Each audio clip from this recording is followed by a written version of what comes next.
तो भाई लोग नमस्कार। इस वीडियो में हम लोग बात करेंगे मणिपाल हेल्थ एंटरप्राइजेस आईपीओ के लिस्टिंग डेट स्ट्रेटजी के बारे में। एंड जनरली हम लोग ना लिस्टिंग डेट स्ट्रेटजी वाला वीडियो आईपीओ का अलॉटमेंट आउट होने के बाद बनाते हैं, ठीक है। लेकिन इस बार हम लोग आईपीओ का अलॉटमेंट के पहले ही क्यों बना रहे हैं, मतलब अलॉटमेंट मंडे को है और वेडनेसडे को इसका लिस्टिंग है, तो इतने दिन पहले हम लोग इस वीडियो को क्यों बना रहे हैं। तो भाई उसका रीज़न ये है कि अगर आपने इस आईपीओ में अप्लाई किया है, भले ही किसी भी कैटेगरी में आपने इसमें अप्लाई किया हो, आपको गारंटीड अलॉटमेंट मिलने वाला है, ठीक है।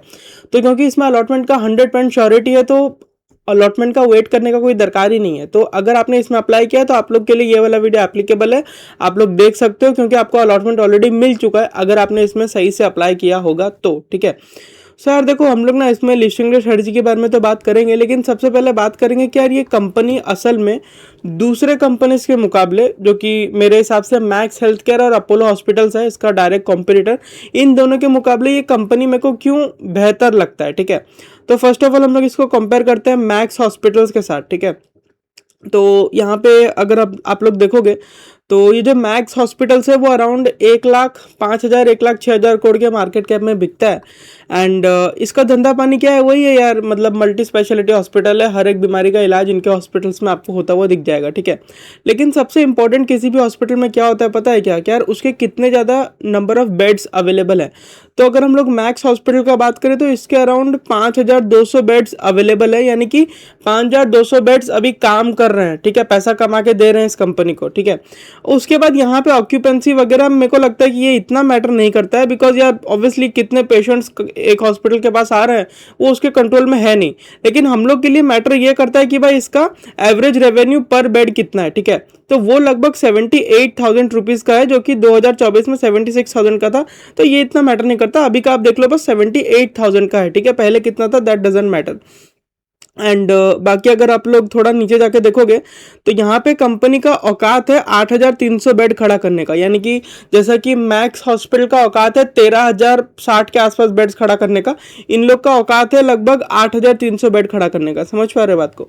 एंड बाकी यही मेन चीज़ है। यहाँ पे आप दूसरा भी देख सकते हो कि भाई इनका थोड़ा बहुत इंटरनेशनल भी काम चलता है, लेकिन इंटरनेशनली ये लोग हॉस्पिटल खोल के नहीं बैठे हैं, ये लोग का अलग ही मॉडल है, उस बारे में ज़्यादा बात करके कोई मतलब नहीं है। बेसिकली इन लोग का ना 20 हॉस्पिटल है नॉर्थ इंडिया में, जिसमें कि आप कंट्री अदर स्टेट्स देख सकते हो, दिल्ली हो गया, लखनऊ, मुंबई, नागपुर, मोहाली, भटिंडा, देहरादून, गुड़गांव, बुलंदशहर और ये सब करके आपको यहाँ पे दिख रहा होगा। तो टोटल 20 हेल्थ केयर फैसिलिटीज़, यानी कि 20 हॉस्पिटल है, जिसमें कि 5,200 बेड्स है, समझ रहे हो। एंड ऐसा फंडामेंटल्स के बाद कंपनी जो है, अदर इतना नंबर ऑफ बेड्स और इतना कमाई धमाई के बाद कंपनी जो मार्केट कैप डिमांड कर रहा है वो 1,06,000 करोड़ का डिमांड कर रहा है।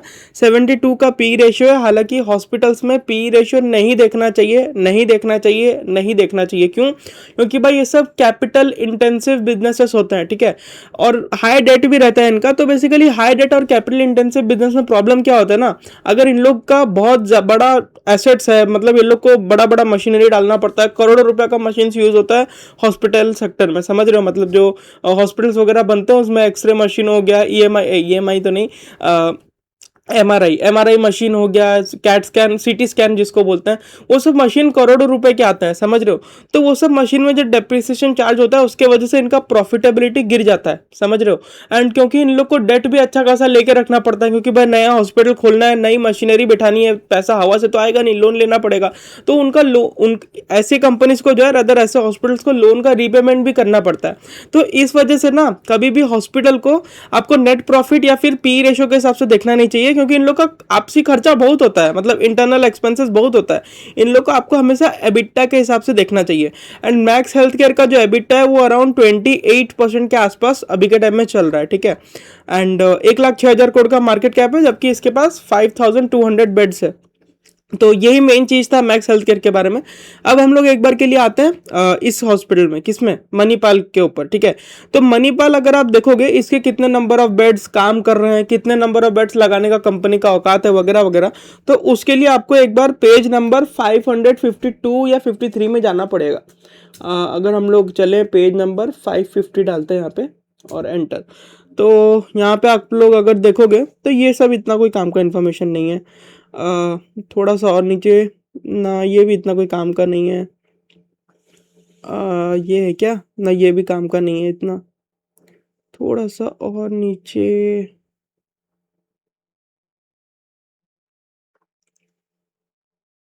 हाँ, तो यहाँ पे आप पेज नंबर 557 में आप देखोगे तो आप लोग को पता चलेगा कि कंपनी जो है बहुत ही स्पीड से एक्सपेंशन कर रही है अपने बेड्स का। यानी कि 2024 में कंपनी के पास लगभग 9,520 बेड लगाने का औकात था, जिसमें से कि कंपनी ने 4,000 बेड्स लगाया था, 4,055 अगर मैं आपको एग्जैक्टली बोलूँ तो।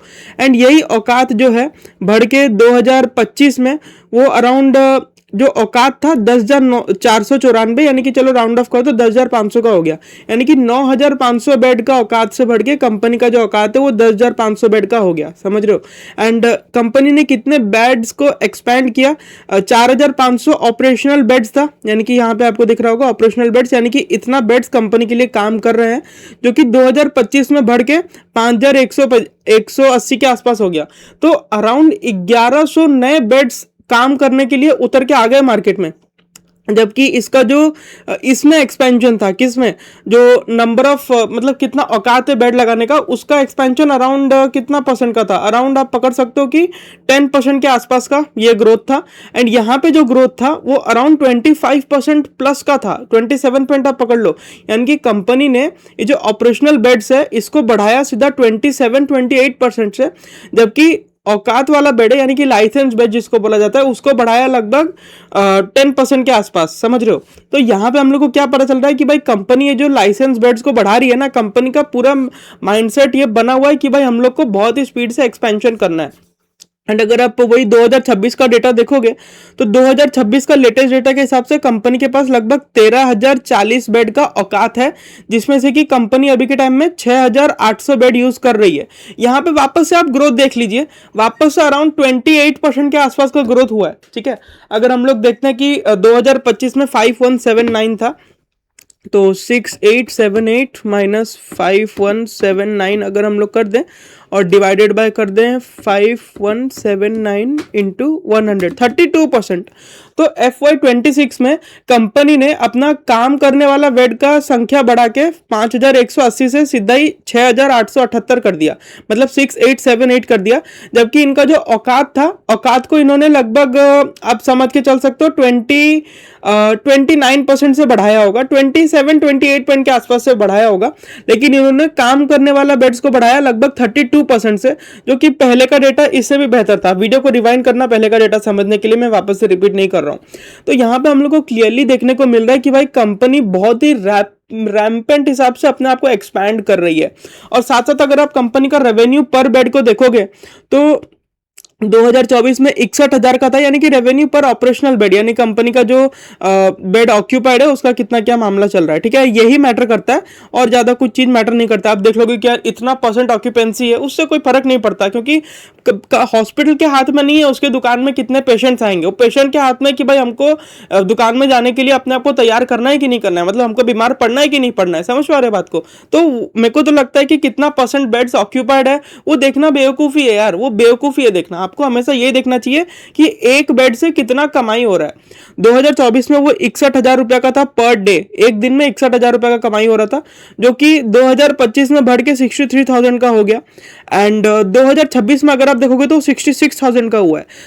एंड मैक्स हेल्थ केयर का आपने देखा होगा 76,000 का था 2024 में, एंड 2026 में वो अराउंड 78,000 का है। समझ पा रहे हो बात को, सिर्फ 2,000 का इंक्रीमेंट हुआ, और यहाँ पे आप इंक्रीमेंट देखो सीधा ही 5,000 के आसपास का हुआ। तो अब यहाँ पे आप लोग बोलोगे कि अरे मणिपाल वालों का तो ऑलरेडी 78 है, ये लोग का 66,000 है, तो इन लोग का तो स्पीड से बढ़ेगा नहीं। हॉस्पिटल में वो चीज़ नहीं होता है।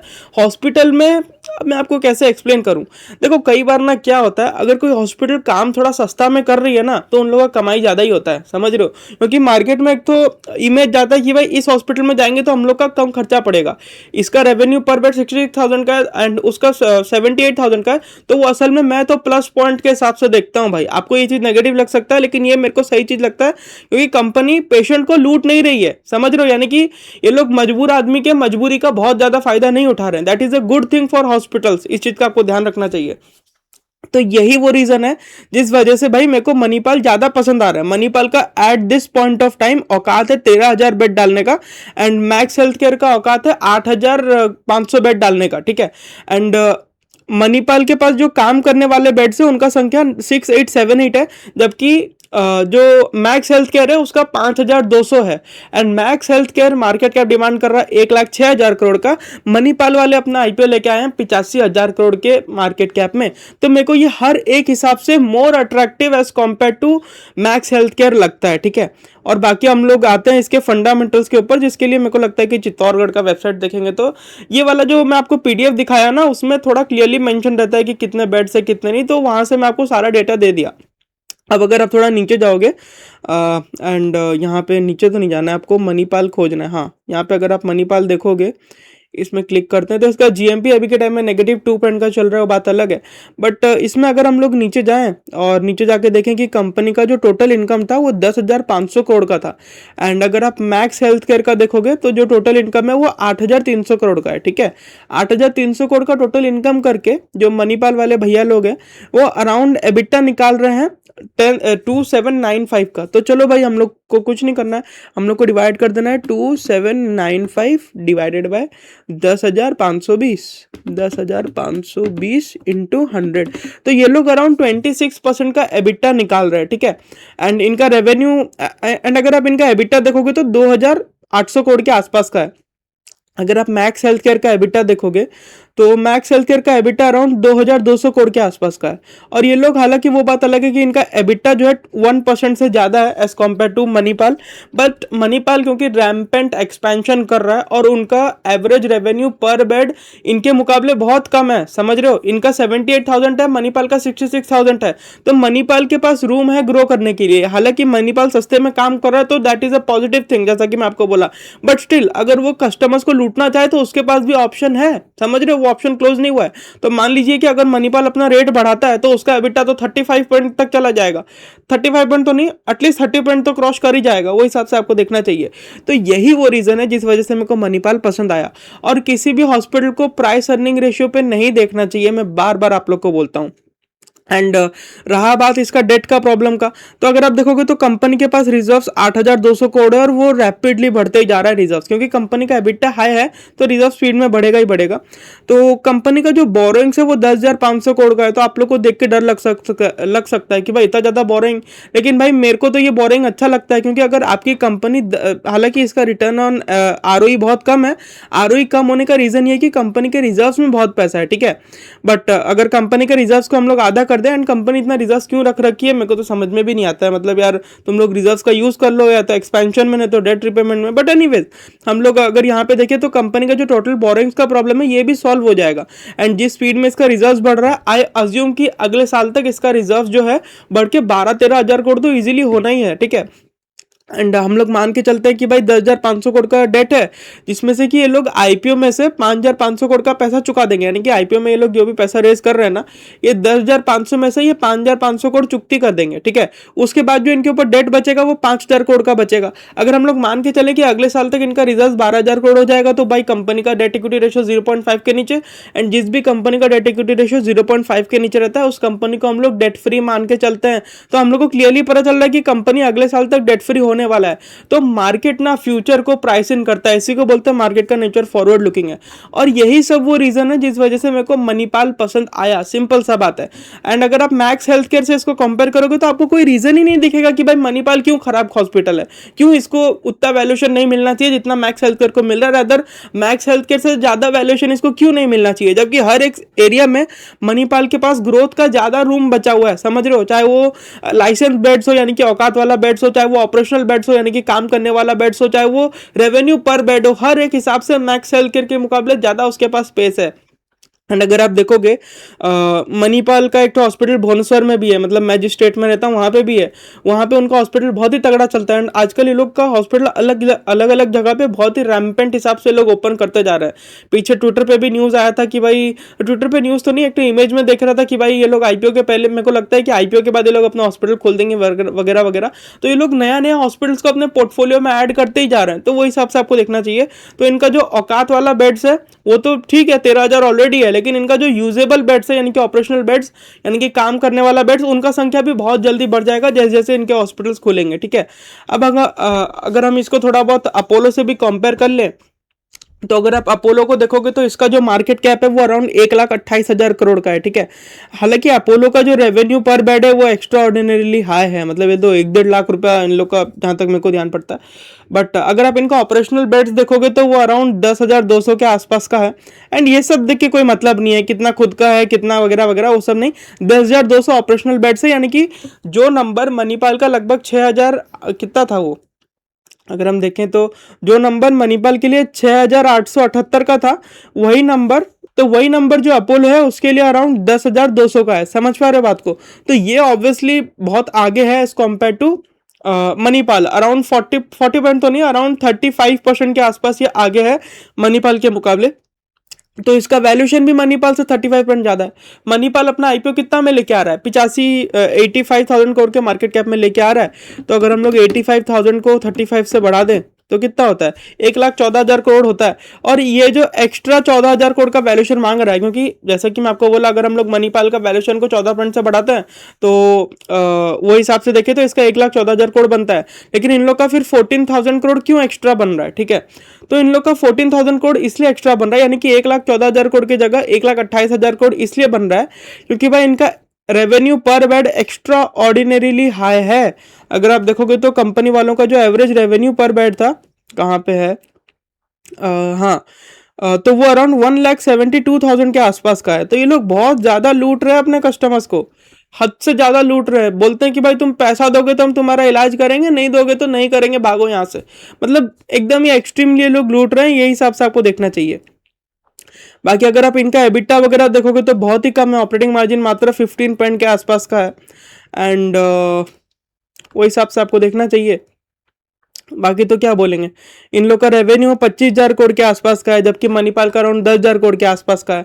तो अभी मार्केट इसको इतना ज्यादा हाई वैल्यूएशन क्यों नहीं दे रहा है, जबकि ये मणिपाल के मुकाबले एक्स्ट्राऑर्डिनरीली अच्छा कर रहा है? क्यों? क्योंकि भाई इसके पास ग्रोथ के लिए और ज्यादा रूम बचा नहीं है। ये इंडियन कस्टमर्स को जितना ज्यादा लूट सकता है उतना ज्यादा लूट रहा है, जितना ज्यादा पैसा कमा सकता है वो मार्केट के हिसाब से उतना ज्यादा पैसा कमा रहा है। यहाँ से अगर उसको फर्दर ग्रोथ करना है तो कस्टमर्स का पॉकेट को मोटा होना पड़ेगा, एंड कस्टमर्स को जल्दी बीमार पड़ना पड़ेगा। वो हॉस्पिटल के हाथ में है नहीं, वो कस्टमर के हाथ में है। तो वो चीज के ऊपर हम लोग कमेंट्री नहीं करते हैं। लेकिन मणिपाल के पास ग्रोथ का स्कोप है, मणिपाल के पास एवरेज रेवेन्यू बढ़ाने का भी स्कोप है पर बेड, एंड औकात वाला बेड बढ़ाने का भी स्कोप है। औकात वाला बेड ऑलरेडी बढ़ा हुआ है, 13,000 के आसपास है, लेकिन काम करने वाला बेड बढ़ाने का भी स्कोप है। तो उसके पास स्कोप ही स्कोप है, तो उसको ज्यादा वैल्यूएशन मिलना चाहिए जैसे मैक्स को मिल रहा है। मैक्स को क्यों मिल रहा है? क्योंकि भाई मैक्स को अपोलो को देख के ज्यादा वैल्यूएशन मिल रहा है। क्योंकि आप देखोगे तो ये 1,06,000 करोड़ में बिक रहा है, जबकि इसके पास मात्र 5,200 बेड्स है, एंड अपोलो के पास 10,200 बेड्स है। अपोलो का जो वैल्यूएशन है मतलब वैल्यूएशन तो छोड़ दो, अपोलो का जो रेवेन्यू है वो अराउंड यहाँ पे देखें तो रदर 25,000 करोड़ के आसपास का है। मैक्स का जो रेवेन्यू है वो अराउंड 8,000 करोड़ के आसपास का है।